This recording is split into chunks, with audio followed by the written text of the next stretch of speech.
Amen. So you're there in 2 Samuel chapter 10, and we are continuing our study through the book of 2 Samuel. Chapter 9, last week, it really was kind of going through chronological order, I believe, of events with David's kingdom. But it was talking about basically showing kindness unto the house of Jonathan, and we had the story of Mephibosheth there. Chapter 8, before that, we do see a lot of basically battles that David is winning, and basically God is delivering all these different nations out of his hand, or into his hand, I guess you would say.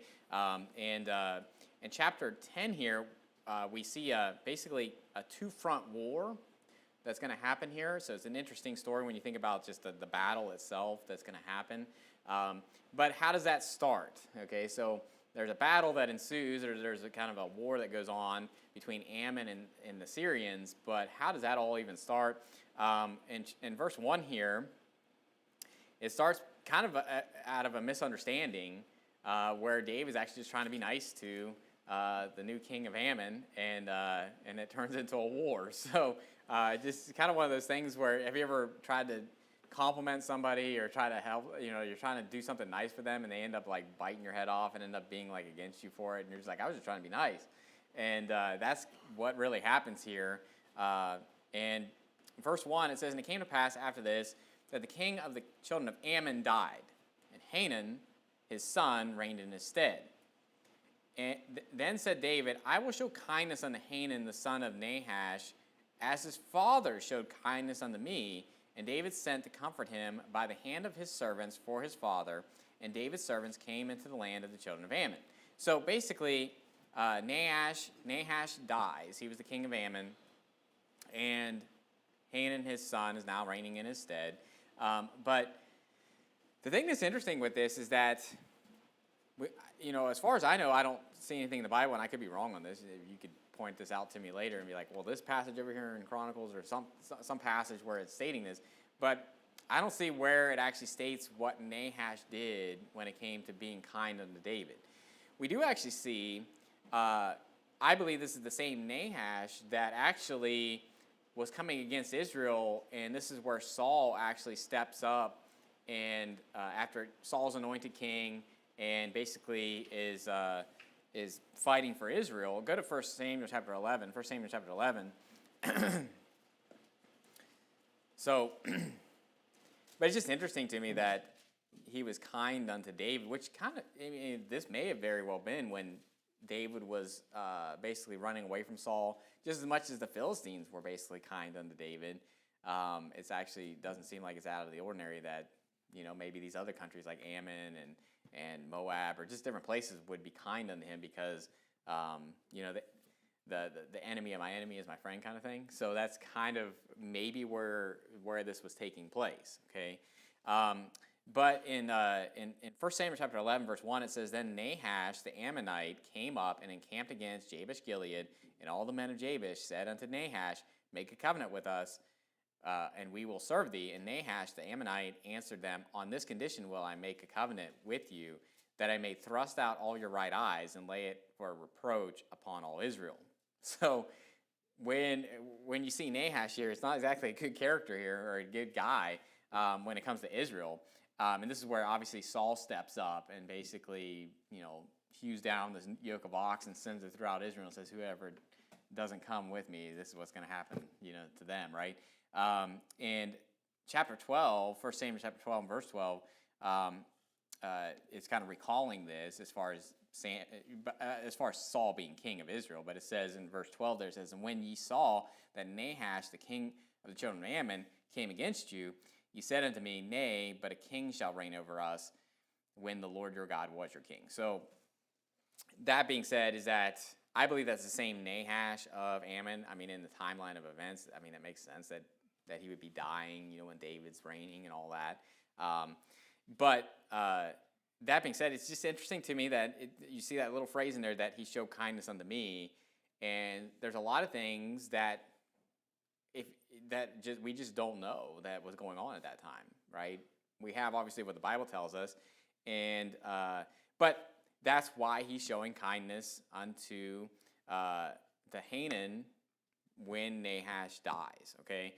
But obviously there's a misunderstanding there And what it comes down to is that it's not actually Hanan that brings this up or thinks something of it. Actually, it's the princes of Ammon that basically bring up this idea that, well, he's not actually coming to comfort you. He's coming out to spy out the land.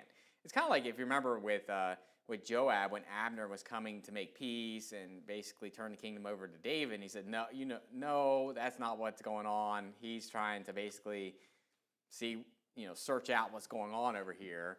Basically, he's a spy, right? And so the princes of the children of Ammon, notice what it says in verse 3 here. It says, and the princes of the children of Ammon said unto Hanan, their lord, thinkest thou that David doth honor thy father? So obviously bringing up a question like, do you think that's what he's doing? It says that he hath sent comforters unto thee. And it says, hath not David rather sent his servants unto thee to search the city and to spy it out and to overthrow it? So you have these princes of Ammon that are basically whispering into Hanan's ear saying, you think that he's coming here to just comfort you, and all of that. Which if you think about it, I mean, in the world that we live in, it's hard sometimes to believe that people are just trying to be nice, right? And that there's not an ulterior motive, okay? Not saying that that's the attitude that we should take, but in the end, sometimes it really is hard to believe that someone's just trying to be nice or that someone's just wanting to help you out or just comfort you and all of that. So David doing this is kind of odd to the world, right? Odd that David, this king of Israel that's obviously has been at enmity with Ammon, right? Israel's been at enemies in the past. Why would, the king of Israel be comforting Nahash? And here's the thing. What may really be the case is that these princes have no idea that Nahash actually was really kind to David in the past, and David has that reason. That's the reasoning. And a lot of times what it comes down to is he that answereth the matter before he heareth it, it is shame and folly unto him, right? Meaning that they're probably coming into it with an idea of like, why in the world would he do this? They've been enemies. He's obviously of Israel. Like, why in the world would he be doing? The only reason that he could be doing this is because he's trying to figure out what's going on in the land so he can take it out, right? But a lot of times when you don't have all the information, you end up messing up really bad. And that's what happens here, because in verse 4 here it says, wherefore Hanan took David's servants and shaved off the one half of their beards, and cut off their garments in the middle, even to their buttocks, and sent them away. And when they told it unto David, he sent to meet them, because the men were greatly ashamed. And the king said, tarry at Jericho until your beards be grown, and then return. So he obviously basically just puts them to shame. And, I believe that when it's talking about, like, shaving their beards, it basically is just, like, half the face kind of thing. And they just shaved off half of it, which at that point I think you would just shave the rest of it. And it's probably what happened. They probably just shaved the rest of their beards and just, tarried at Jericho, just stayed there until it grew back. So that when they came home, it wasn't like this thing like, why is everybody shaving, right? Why is everybody coming back like this? So David knows what's going on. David knows what happened, but all of Israel doesn't need to know that they were put to shame like that, right? And obviously their clothes being cut down to I believe it's talking about like the middle of their clothes, meaning like basically kind of like just cutting their garments all the way down to the back end, right? And just basically being sent away kind of half naked, if that makes sense. And so obviously that's shameful. It's shameful to be naked, but obviously even to be half naked, is being put to shame. And so with this story, I can't help but when it talks about them shaving off their beards and David saying, tarry at Jericho until your beards be grown, is getting into the idea of this weird doctrine or doctrines of men of basically stating that beards are wrong for some reason. And I feel like this is like more of just a doctrine that was more of an old IFB type of I think those that went through the hippie years of like just basically beards being like people just growing out their hair and having long hair. It's like obviously we shouldn't have long hair as men, right? But just because, like back in the 60s and 70s, everybody was just growing out this hippie hair, it doesn't mean that beards are wrong, okay? And this is a great case where you should never just take some standard that somebody has and take that as gospel truth or as a commandment of God, okay? And how many Christian schools have like rules against having beards, or Christian colleges that have rules against? I mean, preachers that would probably basically almost even state like, you can't preach behind my pulpit unless you're clean shaven, And it's just this weird type of like doctrines of men, okay? And what the thing that's really crazy about it is that the Bible doesn't teach anything about clean shaven as being like this high-end, like, hey, respectable look, okay? Now, I'm not against being clean shaven, but at the same time, like, show me in the Bible where it says, hey, you must be clean shaven, or, hey, that's like the way to go. Actually, what you'll see is people having beards all over the place, okay? And what it comes down to is that I don't care if you're clean shaven or if you have a beard. I think in the end, you want to be clean, right? You don't want to be like some vagabond that just like doesn't like take care of themselves. You need to be presentable, but you can be presentable with a beard and you can be presentable without a beard, okay? And so you don't want to be like Mephibosheth in the last chapter where it's like he's not trimming his nails, he's not trimming his beard. It's like, have a beard, but, like, maintain it, like, wash it. Don't be like these hippies that have dreadlocks and then they don't wash their hair, and it's just this gross, disgusting type of thing that's going on there, Be clean, okay?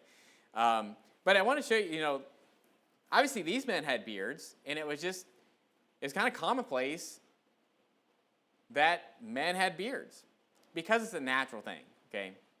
Now, obviously, some people can't grow beards, or, like there's certain, groups of people that maybe struggle with growing beards, and some people grow better beards than others, and all that type of stuff, right? I mean, good night, when I was in my 20s, like, I couldn't grow a beard. It's not till I'm, like, almost 40 that I can even get a resemblance of, like, some kind of beard, right? It just is what it is. And then you got my brother back there that looks like Paul Bunyan, and like, it's just, full and no patches or anything like that. It is what it is. Not that I'm envious, or that I'm like, preaching against you for having a good beard or anything like that. But the idea here is that there's all shapes and sizes. This isn't a sermon to say, like, you must have a beard if you want to be right with God. But this is also not a sermon. What I want to state here is that just because, doesn't mean you're extra spiritual if you don't have a beard, right? The thing is that people in the Bible had beards. And go to 1 Samuel chapter 21. David had a beard. His men that he sent there had beards. I mean, for them to be shaven, for their beards to be half shaven, right? They kind of had to have beards in order to do that, right? David, a man after God's own heart. Now, this is a funny story, obviously, because David is kind of acting crazy, but we see detail about his physical features.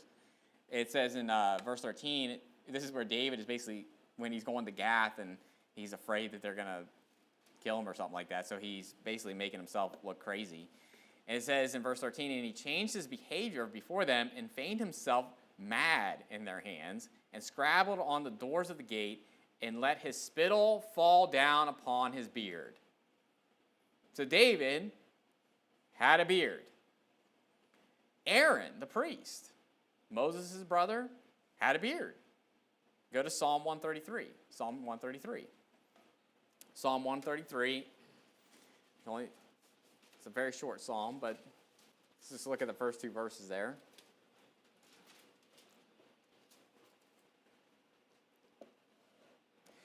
My point with this is that it's insane to basically condemn people for having a beard when the Bible, first of all, doesn't condemn it. And actually, what you'll find is you'll see people being described as having beards.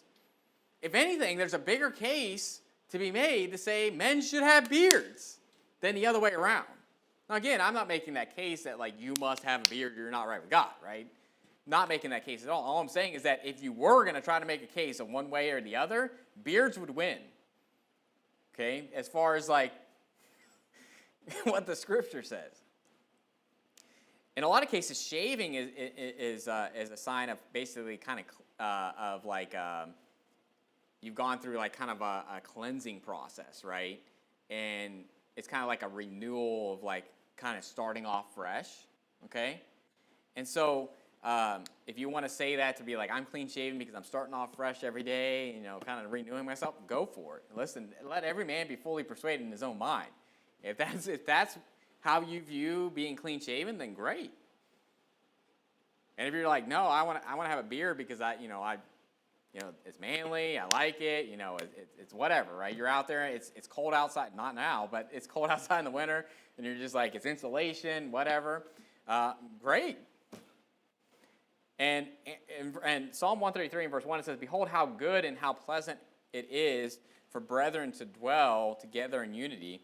It is like the precious ointment upon the head that ran down upon the beard, even Aaron's beard, that went down to the skirts of his garments. Now, I used to believe that his beard went down to the skirts of his garments, but I believe it's talking about the oil, okay? Meaning like the oil's running down from his head, going on his face, going through his beard, going down to the skirts of his garments, right? But it's basically just saying that the oil went into his beard, and it's just describing that, okay? So you don't necessarily have to have a ZZ Top beard here where it's going to your knees, okay? So a couple people got that reference. I'm just kidding. But I believe Jesus had a beard, okay? Go to Isaiah 50. Isaiah 50. Isaiah 50. And again, I'm not teaching this as a doctrine of like you need to have a beard and you want to be right, you've got to have a beard. I don't think it matters. Honestly. You don't want to have a beard? Don't have a beard. I would say this is that when it comes to your hairstyle or your beard and all that stuff, don't be weird.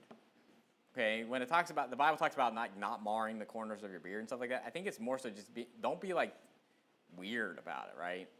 Just as much as you shouldn't have a mohawk, you shouldn't have, just be normal. You just have a normal haircut, a normal beard, like just be normal with it, right? That doesn't mean you can't have variations, right? Everybody's got to have the same haircut, same type of beard. It's like, no, like obviously there's variations, but just don't be odd about it. I think that's what's really getting into the picture there. But in Isaiah 50 in verse 6, I believe this is talking about Jesus. It says, I gave my back to the smiters and my cheeks to them that plucked off the beard. Plucked off the hair. I hid not my face from shame and spitting. Which obviously when you get into the fact that when Jesus goes to the cross, he's being spat upon, he's obviously getting buffeted, they're beating him with rods, all these different things. The thing that we don't see in the New Testament, or there's just more detail, I believe, sometimes where you go back to the Old Testament where it'll state different things they were doing, right? And I believe they were actually plucking off the hairs of his beard, okay? And just as much as in Isaiah 52, it talks about his visage was so marred more than any man, right? Now you can see that in Psalm 22 where it says, I can tell on my bones, they stare about me, right? And it gives these descriptions of like what he went through. Whereas when you're reading in the New Testament, it doesn't necessarily give all that detail that's going on there. So I believe that Jesus had a beard, and not only did he have a beard, but when he went to be crucified, they were literally plucking the hairs off his face, okay? And so that being said, it's not wrong to have a beard. That's the point I'm making, okay? So man, you want to have a beard? Go at it, okay? And you don't want to have a beard? There's no scripture saying, like, thou must have a beard, right? You don't see a commandment to have a beard. But you do see godly men having beard. David, Aaron, like other people, the Lord Jesus, I believe, had a beard. So to like somehow say that beards are like taboo and like as a preacher you shouldn't have a beard, you should be clean shaven, it's like that's ridiculous. You're basically taking your standards and what your preferences are and imposing it on others, okay? Just as much as this, listen, I wear a shirt and tie when I'm preaching, But there is no commandment in the Bible that says thou must wear a shirt and tie to preach or to be up in front of the pulpit and all that. Now, as a pastor, I have standards for the church, and I'm the leader, so listen, if you're going to preach up here, then shirt and tie, right? And that's my standard, and you know what? Maybe other churches don't have that standard. But I'm not going to go to a church and be like, that church is wicked because they're not wearing a shirt and tie. Does that make sense? Like, let's say they're preaching right, they're going soul winning, doing all this stuff. It's like, there's no commandment on shirt and tie, okay? And so, obviously, I think we should try to dress, appropriately and all that stuff, and mainly be clothed and not be naked. That's kind of my listen. When we'll go out soul winning, and people will be talking about like, what should I wear? Is it a dress code? I'm like, as long as you're not naked, okay? As long as you're not naked. Listen, if you're a man, don't wear a dress in here, like that type of thing. But also like the idea of, obviously if you're a cross-dresser coming in here, we're gonna have issues.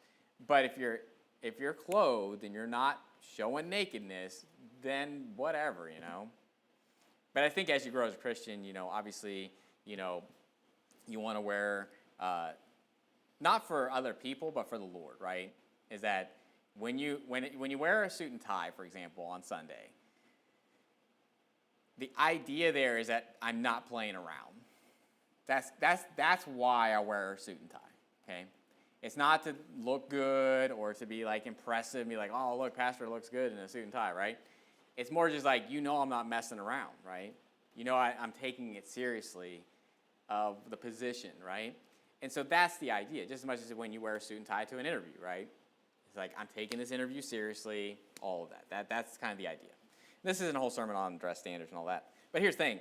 I'm not going to condemn people that don't wear a suit and tie, right? They come to church and they're not wearing a tie or whatever and be like, oh, get right with God. Maybe be more spiritual. It's like, no, that's not a commandment in the Bible. And so, anyway. But I digress. Going on, go to 2 Samuel chapter 10 and verse 6. So, Ammon knows they messed up, right? You ever do something and you're just like, we messed up, guys, right? So what you see is that they send him off shamefully and treated, right? And it says in verse 6, it says, and when the children of Ammon saw that they stank before David. It's like, how did you not think that was going to be the case? Right?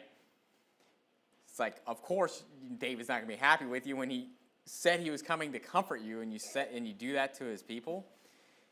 It says, the children of Ammon sent and hired the Syrians of Beth Rehob and the Syrians of Zobah, 20,000 footmen, and of King Maacah, 1,000 men, and of Ishtob, 12,000 men.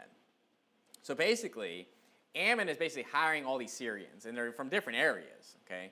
And what you have to understand is Syria is obviously kind of like a world power. Not quite like Assyria. So Syria and Assyria are two different nations, right? But Syria, having Damascus as their capital city is quite the power at the time.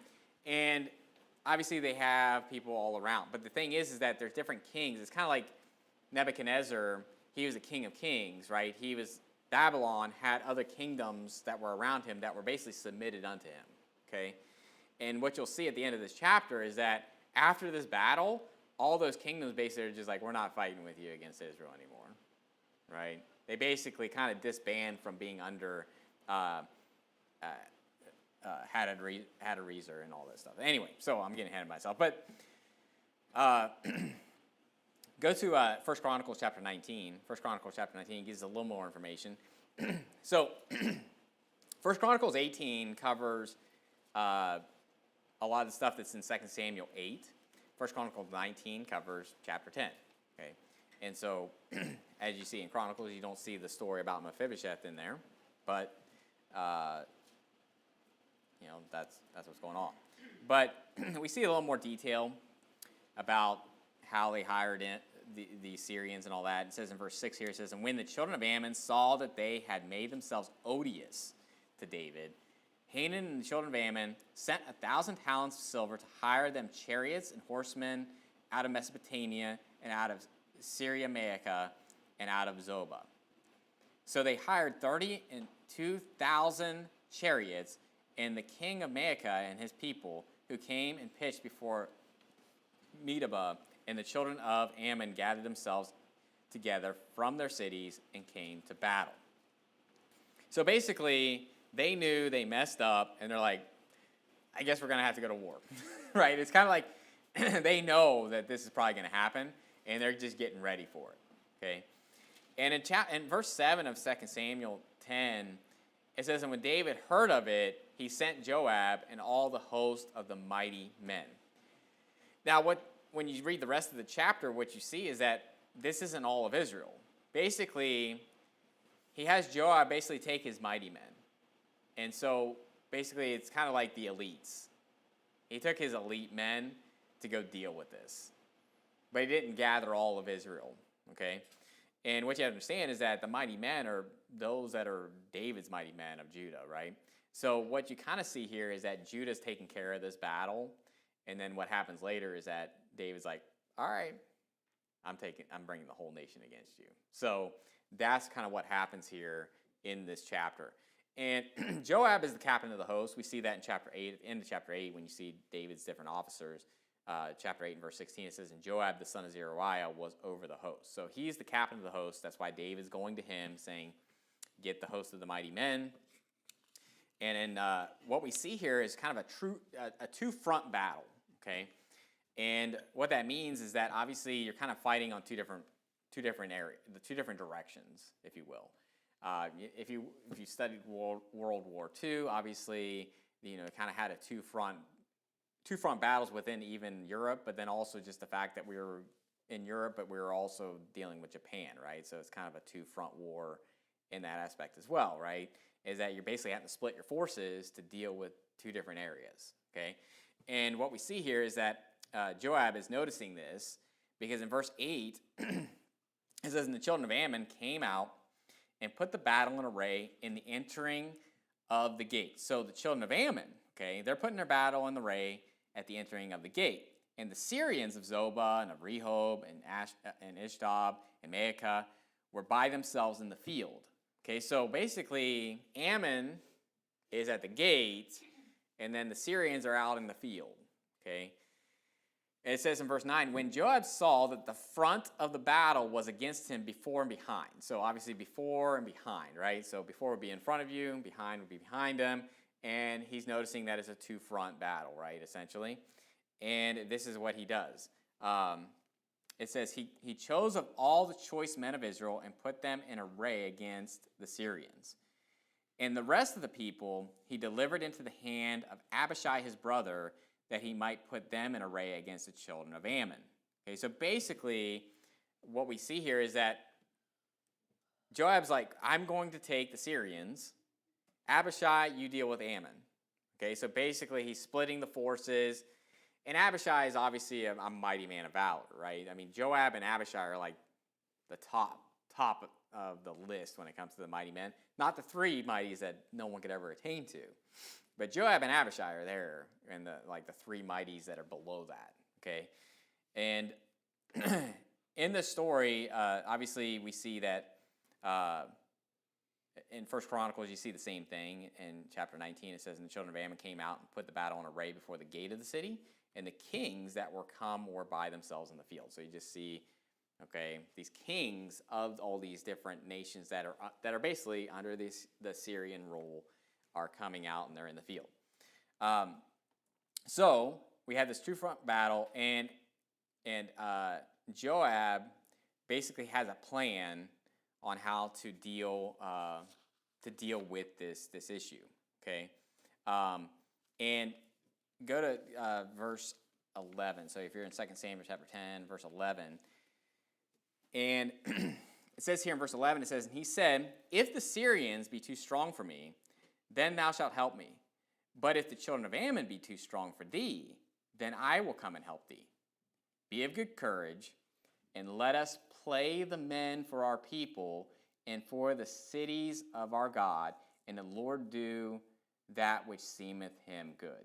Okay, so basically he's stating here, whatever battle's the hardest, obviously he's basically just anticipating that one battle is going to be easier than the other, and whoever beats down their battle first, go help the other one out, right? And so that's kind of the mission that's going on there. The thing that's interesting is what's said here with how he describes it. It says, "Be of good courage and let us play the men for our people," right? Is that term "play" there? Now, look at 1 Chronicles chapter 19, because it words it a little differently here to just see an idea of, obviously parallel passage helping understand what's being stated. And in verse 13 here it says, "Be of good courage and let us behave ourselves valiantly for our people and for the cities of our God, and let the Lord do that which is good in his sight." So when it's saying play, let us play the men for our people, it's interesting that uses that term because we saw this actually used earlier in 2 Samuel. Go to 2 Samuel chapter 2. 2 Samuel chapter 2. So in the battle where Abner and Joab are basically going at it, this is when obviously Israel is split as far as after Saul dies, and the part of the kingdom's with David, the other part's with Ishbosheth, but really Joab's the one leading that charge. That they come to this well, they come to this area, and basically they're like, let's let the young men kind of fight each other, right? And so it's kind of this interesting kind of gladiator type of setup, okay? So when you think of that term play, I believe it's used for a reason. I don't believe that it's like, no reason at all why it's being used there. It just means that they fought. No, I believe it's telling you something, okay? In verse 14, it says, "And Abner said to Joab, 'Let the young men now rise and play before us.'" Now, it's not like they're just going to go out there and play some dodgeball, right? It's like a friendly game of dodgeball out here, a friendly football game. No, that's not what's going on. Because and Joab said, "Let them arise." And then there arose and went over by number 12 of Benjamin, which pertained to Ishbosheth the son of Saul, and 12 of the servants of David. And they caught every one his fellow by the head, and thrust his sword in his fellow's side. So they fell down together. Wherefore, that place was called Helkath Hazarim. Good night. Say that one 5 times fast. Which is in Gibeon. So this playing, okay. Now you say, "Wow, that's archaic to use that term play." Have you ever heard someone say, "That guy played you like a fiddle"? We use terms like that a lot. How about Rebecca was sporting, or Jacob was sporting with his wife, right? Not Jacob, Isaac was sporting with his wife, right? Obviously, they weren't out there playing dodgeball. That's not what Pharaoh saw, right, when he's looking out the window. It's like, they're out there just playing a nice game out there. It's like, no, we all know what he's talking about, right? Sporting, playing, all that stuff. Obviously, playing could be talking about sports. It could be talking about just having a jovial type time, right? But the thing is that what I believe is going on here in this story is the fact that when he's saying, "Let us play the men for our people," is that basically we're not just going to go out there and beat them. We're going to go out there and annihilate them, right? We're going to make sport of it, okay? Making an example. And basically showing the nation the valiant, like the might that we have. Does that make sense? Like, it's not just that we're going to beat them. We're going to make it look like it's child's play, right? Like, this is, like, it's just like easy, like, it's just sport to us. That's what I believe is being, because that's why he's saying, let us behave ourselves valiantly for our people. And listen, when you read what happens, it's kind of like this battle is a big nothing burger, right? Because I believe they beat them down so bad, and basically kind of like they beat them so bad that it's just kind of like an embarrassment where they just flee. And so I believe that's what he's saying when he's saying, let us play the men for our people. Basically, let's have a good time doing this. It's kind of like that kind of confidence, like be of good courage.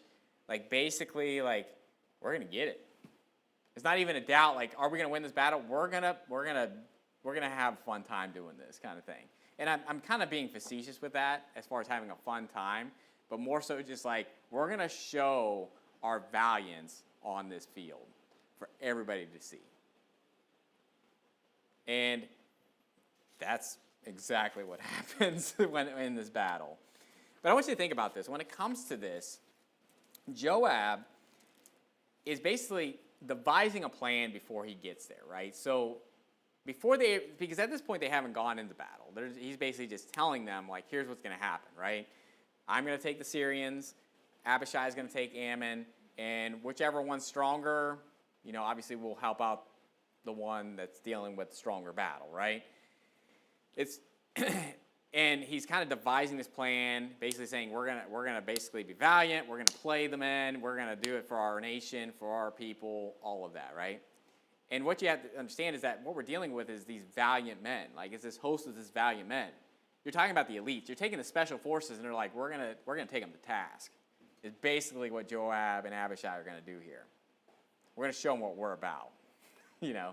That's kind of like the modern vernacular of what's going on there. Okay. And what I think about this as far as just preparing for battle is having a plan, okay? Joab doesn't just blindly go into this. Even though he's confident that he's going to beat them, right? He still has a plan that, like, hey, if this happens, and by the way, that doesn't even happen. You don't even see that happen because they both just completely obliterate the battle that they're going after. So, like, this whole plan doesn't even need to unfold. But the idea of having a plan and having, like, hey, if this happens, this is what we're going to do, is very biblical. And it's biblical when it comes to the Christian walk as far as being a disciple. And the idea of basically counting the cost and being mentally prepared for what you're getting into. Okay? And Jesus brings this up as an example of going to battle, going to war. Go to Luke chapter 14. Luke chapter 14. As you're going to Luke 14, Proverbs 20 and verse 18 says this: every purpose is established by counsel, and with good advice make war. In the multitude of counselors, there is safety. And the idea there is that when we're going to battle or you're going to war, we need to be wise about it. We need to think about what we're getting into, okay? Now, obviously, the Bible does have cases where it says, take no thought, don't premeditate what you're going to say, right? But just because, obviously in those cases, basically what it's saying is, like, don't have, like, the speech prepared that you're going to say. But that's different than just being prepared as far as for that situation and knowing that that's going to happen, or being mentally prepared that you're going to be taken up to a council, right? And just mentally preparing for that. But notice what it says in Luke chapter 14, verse 31. It says, or what king, going to make war against another king, sitteth not down first and consulteth whether he be able with 10,000 to meet him that cometh against him with 20,000? Or else, while the other is yet a great way off, he sendeth an ambassage and desireth conditions of peace. So likewise, whosoever he be of you that forsaketh not all that he hath, he cannot be my disciple. Meaning this is that it's talking about counting the cost. It's talking about the idea of, like, basically sitting down and knowing whether you're going to be able to do this. And to be saved is believe on the Lord Jesus Christ. To be his disciple, that's where you're getting into the realm of taking up his cross daily and, forsaking all. Meaning that, obviously, you're going to love God more than even your family and all of that. And that you're not going to let family hold you back from following God. You're not going to let anything, the pleasures of this life, holding back from following God. And that you're mentally prepared for the battle you're getting into. And that being said is that it says, just basically giving you kind of two different things. One is just sitting down and thinking, can I take out 20,000 if I have 10,000? But then also, maybe we should send an embassage and see if we can just make peace, right? Because if at all possible, let us live peaceably with all men, right? I mean, obviously, we don't want to go to war, but if we have to go to war, we will. But we're also going to be prepared for that battle, and know that, hey, this is how we're going to beat them. This is the battle plan, if you will. It's always funny to me when people bring up like archaic terms in the Bible, and ambassage is one of those. And I'm just like, who here has not heard of an embassy, an ambassador, right? An ambassador is what? A messenger for a country. Or in this case, it's a message, right? It's a message, and they are the ambassador for what? The king, right, of the army that they're going out there for. So, and you know, what I tell these people is just like, one, you need to read more, but two, just look it up. But sometimes you can just figure it out, right? I mean, who here doesn't know that when I'm reading that we're talking about bringing a message, right? But obviously, specifically, that someone is bringing it on behalf of someone else, right? We are ambassadors for Christ. Is that archaic? Did no one ever, did they bring that one up and be like, I don't know what ambassador means? It's like, well, I don't know what to say to you then. Anyway, that being said, is that obviously this does apply when you think about this battle, and as far as preparing for it, having good courage, all this stuff as far as getting, just the battle of life when it comes to being a Christian. Go to 2 Samuel chapter 10 and verse 13. We see the actual battle take place. It's kind of anticlimactic, right? You're like looking at it, you're like, oh man, two-front war. What's going to happen? Who's going to be, the stronger one? Because you're kind of like wondering, if you're reading the story and you don't know the story, you're just kind of like, okay, is it going to be Syria or Ammon that's stronger, right? Who's going to have to help who? And then you read the story, and it says in verse 13, and Joab drew nigh, and the people that were with him, unto the battle against the Syrians, and they fled before him. And when the children of Ammon saw that the Syrians were fled, then fled they also before Abishai, and entered into the city. So Joab returned from the children of Ammon and came to Jerusalem. So it's like all this planning, and you're just like, well, guess we didn't need to do that. But here's the thing. Obviously, it's better to have a plan even if you don't need to do it. Just having a plan of attack. And this is something that, when it comes to the men in the church, when it comes to safety, and it comes to, let's say, dealing with someone that's a threat, or, if someone comes in and they're, threatening to hurt people or shoot people or something like that. It's good to have a plan of attack. Hopefully it never happens though, right? Hopefully we never have to deal with that. But we need to be mentally prepared and know how would we go about that, okay? Same thing out soul winning, okay, what if this person does this? What if this person does that? Just kind of running the scenarios through your head. Be like, how am I going to handle this? How would I do this? And it's better to be prepared mentally as far as what you're going to do.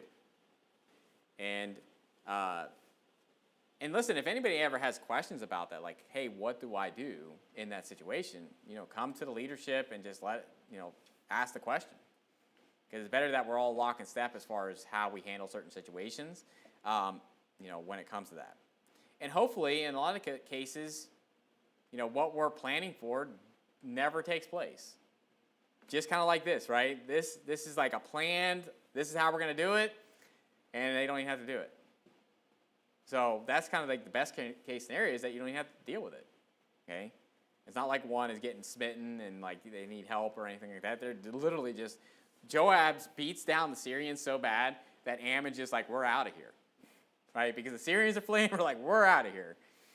And so they definitely played them like a fiddle. I mean, they destroyed them. Okay, so after that battle, the Syrians are going to reassemble themselves. Okay, so notice what it says here in verse 15. It says, and when the Syrians saw that they were smitten before Israel, they gathered themselves together, and Hadarezer sent and brought out the Syrians that were beyond the river, and they came to Helam, and Shobak, the captain of the host of Hadarezer, went before them. And when it was told David, he gathered all Israel together and passed over Jordan and came to Helam, and the Syrians sent themselves in array against David and fought with him. So now we have a full-blown war, right? So basically, if you think about it, when this when Ammon and the Syrians are coming, David basically tells Joab, hey, go take the valiant men, go take the host of the valiant men, a specific group of people, take them. It's kind of like if you think about our army, right? It'd be like, okay, go take the Marines, you know? Or let's say you said, go take the Navy SEALs, go deal with this battle, right? But then they reassemble themselves, and you're like, all right, everybody's coming. Right? We have the Army, we have the Marines, we have the Navy, we have the Air Force, everybody's coming. And now David's there. Right? Think about it. Joab and Abishai are in that battle, right? Now David's on the scene. So now you have David, Joab, Abishai, all his mighty men, all of Israel, and now they're going to go take him to task. That's what's going on here. So they basically, the old term like out of the frying pan and then into the fire, that's basically what happens here. And they didn't learn their lesson from the battle that they just lost. And then it says in verse 18 here, it says, and the Syrians fled before Israel. And David slew the men of 700 chariots and the Syrians and 40,000 horsemen, and smote Shobak, the captain of their host, who died there. So Shobak, their captain of their host, their general, if you will, dies there. And when all the kings that were servants to Hadadezer saw that they were smitten before Israel, they made peace with Israel and served them. So the Syrians feared to help the children of Ammon anymore. So not only did they beat them down, but all the kings that were there, think about like Zobah and all and Maacah and those different places, they basically now are not going to serve Syria, they're going to serve Israel. Okay, so basically he made allegiance with all these other nations that were there, all these other ones that were under Syria. And,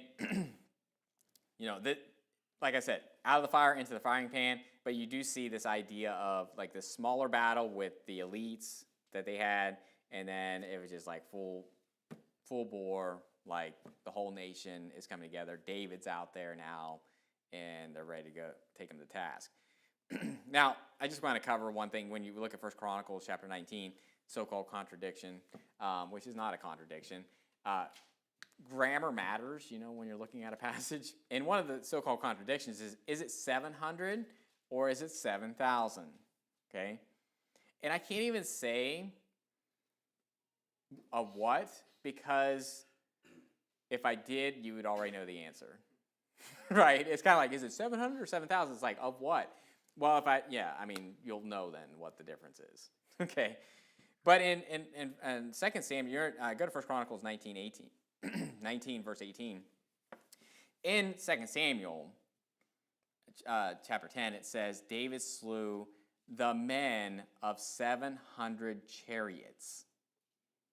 In verse 18, it says, David slew of the Syrians 7,000 men which fought in chariots. Do you see the difference? Right? You're dealing with, he slew the men of 700 chariots. It doesn't say how many men. It just says men of 700 chariots. And then it states that over here, he slew of the Syrians 7,000 men which fought in chariots. So it just means that obviously there was more than one person in a chariot, or they switched out people in the chariot. It's like that person died in the chariot, someone else jumps in. That person dies in the chariot, someone else jumps in, right? Just like they're picking up where the other person left off, and he ends up killing 7,000 men that are in chariots, but there were 700 chariots. Does that make sense? There were 700 chariots that were out there, but obviously people were coming in and out. There was probably multiple people on a chariot anyway, and so it wasn't just like a one-for-one thing. But see how stupid those so-called contradictions? It's like you can't even say it fully. You can't even say the whole sentence because it would just give up, like you'd already know what the deal is, okay? But when it comes to Hadadezer, it's interesting because David just smote him, right? He just destroyed him in chapter 8. So that's, obviously there's a long list of like the Philistines, different people that David is taking out. But if you look back at 1 Chronicles 18, actually in 1 Samuel 8, it doesn't tell you the name of the king of Zobah. So 1 Chronicles 18 tells you that it's Hadad-Rezer. It says in verse 3 of chapter 18, it says, "And David smote Hadad-Rezer, king of Zobah, unto Hamath, as he went to establish his dominion by the river Euphrates." So he's just like beating down this guy wherever he goes. So he didn't learn his lesson. You know, the Syrians didn't learn their lesson when they get beat down by Joab and Abishai. And then they come out with a full host, and Hadad-Rezer is leading this thing up. And he didn't learn his lesson from chapter 8, where he got beat down by the Israelites. And the thing is that, sadly to say, this is the last chapter till we kind of see a downhill slope in David's kingdom. And so from this point, you know, like when you think about when David becomes king, it's kind of all just uphill. Like God's blessing him, God's doing great things. Like he's winning all these victories, and it's just like it's kind of like happy endings, right? You read these stories and you're like happy ending, happy ending, happy ending, and then chapter 11 is the famous story of Bathsheba and just that downfall that sin can cause to a nation, and obviously when the king is involved in that. And you just see it's just kind of like this downhill slope of just bad things happening and all of that. So, so that being said, that's chapter 10 of 2 Samuel. Definitely interesting. It's with the kings or the books of Samuel and the kings. It's always kind of interesting to see the different battles and just how they were fought. There's interesting things that they did, like God told them to do. You know, whether it's from like digging ditches to like where there's going to be water in it, and then it looks like blood, and then it causes them to be afraid, and like just different things like this, just different tactics that you see, and just fun stuff to read. So let's end with a word of prayer. Dear Heavenly Father, we thank you for today. Thank you for the book of 2 Samuel. Thank you for this chapter, and just pray that you'd help us to apply it to our lives. Specifically, Lord, that we would be good disciples, that we would, sit down, have a plan of attack when it comes to any type of battles or wars that we'd be in as Christians. And Lord, just help us to be prepared for that, and Lord, to be worthy to be your disciples. And Lord, we love you. Pray also in Jesus Christ's name.